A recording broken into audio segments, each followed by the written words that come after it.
স্বাগতম। সকালবেলা দর্শক দেখছেন যে চাকরিতে বয়সসীমা বাড়ানোর দাবিতে বিক্ষোভরত অবস্থা রয়েছে। বৃষ্টির মধ্যে ভিজে চাকরিতে আবেদনের বয়সসীমা সংস্কার প্রত্যাশী ঐক্য পরিষদের ব্যানারে একটি বিক্ষোভ চলছে। বৃষ্টির মধ্যে দেখছেন যে তারা কিন্তু এখানে ভিজে ভিজে বিক্ষোভ করছে এবং তারা এই তাদের ভিজে ভিজে বিক্ষোভের যেই চিত্র সেটি আপনাদেরকে দেখানোর চেষ্টা করছি।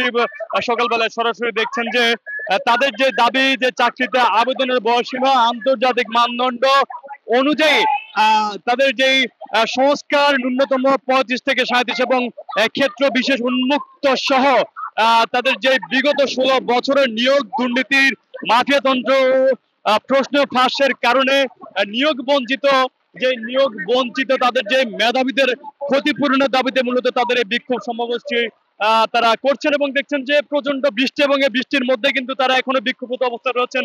সেই চিত্রটি দেখানোর চেষ্টা করছে আপনাদেরকে সরাসরি যেই শাহবাগে জাতীয় জাদুঘরের সামনে থেকে। এবং এটি বলা চলে যে তারা যেই তাদের বয়সসীমা বাড়ানোর ক্ষেত্রে তারা যেই বিক্ষোভটি করছেন কেন চেষ্টা করছিলাম। সরাসরি দেখছেন যে তারা কিন্তু বৃষ্টির মধ্যে বিক্ষুব্ধ অবস্থায় রয়েছিল এবং তাদের যে স্লোগানগুলো সেগুলো তারা দেওয়ার চেষ্টা করছেন এবং তাদের স্লোগানে তাদের যে প্রতিবাদের ভাষা সেগুলো তারা প্রকাশ করার চেষ্টা করছেন এবং দেখছেন তাদের যে বিক্ষোভ সেটি কিন্তু অতি বৃষ্টির কারণে এই মুহূর্তে তারা অত্র বিক্ষোভরত যে সমাবেশ সেই সমাবেশ স্থান তারা ত্যাগ করেছেন এবং তারা কিন্তু আশেপাশের যেই দোকানগুলো রয়েছেন সেগুলোতে তারা অবস্থান নিয়েছেন। একটু আপনাদেরকে দেখানোর চেষ্টা করে দেখছেন যে কিছুক্ষণ আগেও তারা এখানে বিক্ষোভরত অবস্থায় ছিল শাহবাগ যে জাতীয় জাদুঘর সেই জাদুঘরের সামনে এবং তারা আশেপাশে যে সকল ছোটখাটো যেই খুচরা ব্যবসায় বা হকারদের দোকানগুলো রয়েছে সেগুলোতে তারা অবস্থান নিয়েছে এবং তারা কিছুক্ষণ আগে দেখছেন যে তারা ভিজে ভিজে তাদের যে সেই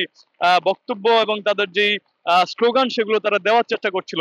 তো দর্শক, এই ছিল জাতীয় জাদুঘরের সামনে থেকে যে চাকরিতে বয়সসীমা বৃদ্ধির দাবিতে তারা যে আন্দোলনটি করেছে তারা সেই আন্দোলনের সেই সর্বশেষ। অভি আরিফ, সকালবেলা, ঢাকা।